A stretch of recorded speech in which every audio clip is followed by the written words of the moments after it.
toute une série de pratiques par à la fois l'autorité centrale, mais aussi par les échelons hiérarchiques intermédiaires qui exercent des pressions sur les agents de contrôle qui, malgré tout, parviennent à intervenir en entreprise.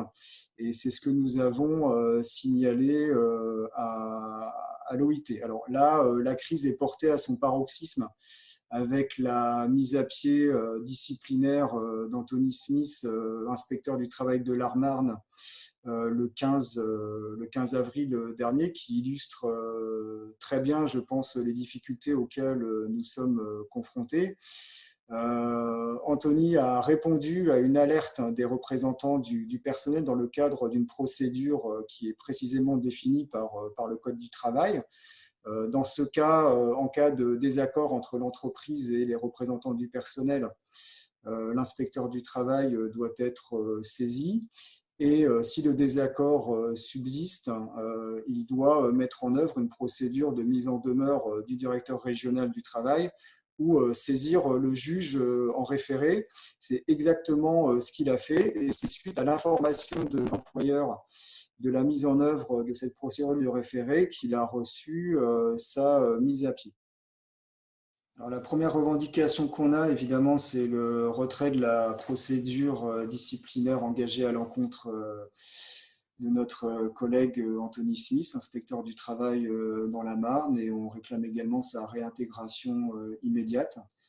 Donc ça, le gouvernement, s'il veut donner un signe d'apaisement, c'est la première mesure à prendre. Il y a une pétition qui tourne sur Change.org qui a déjà recueilli 100 000 signatures. On n'est pas loin du 100 000, en tout cas, en quelques jours. C'est considérable et ça montre bien que la question de la protection des salariés, des personnes qui cherchent à aider les salariés, à faire en sorte que leurs droits soient respectés. Elle dépasse largement la question du ministère du Travail. Ça concerne l'ensemble du salariat, ça concerne l'ensemble des organisations du mouvement ouvrier. Ce qui est en train de se passer au sein du ministère, moi je pense que les agents n'en peuvent plus en fait. Là. On atteint vraiment le paroxysme d'une crise. Il y a un fossé énorme que le ministère est en train de creuser avec ses agents. Et avec son autorité, que l'autorité centrale est en train de creuser avec ses agents. Et là, je pense que ça atteint véritablement un point de non-retour. Donc, on disait toujours ça, mais là, il y a vraiment des paliers qui sont franchis et moi, je ne vois pas comment on va pouvoir recoller les morceaux s'il n'y a pas des signes là, qui sont donnés par le ministère.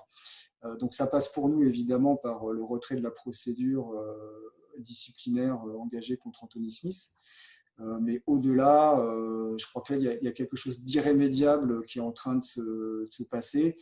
Les collègues, ce qu'ils veulent, c'est vraiment avoir les moyens de faire leur travail. Et là, je pense que ce qu'ils vivent, c'est une situation qui est extrêmement violente, à la fois parce qu'ils ne veulent pas s'exposer eux-mêmes au virus, ce qui est bien compréhensible, voilà, mais aussi parce qu'ils se sentent complètement démunis, parce qu'on leur retire la possibilité même de faire leur travail.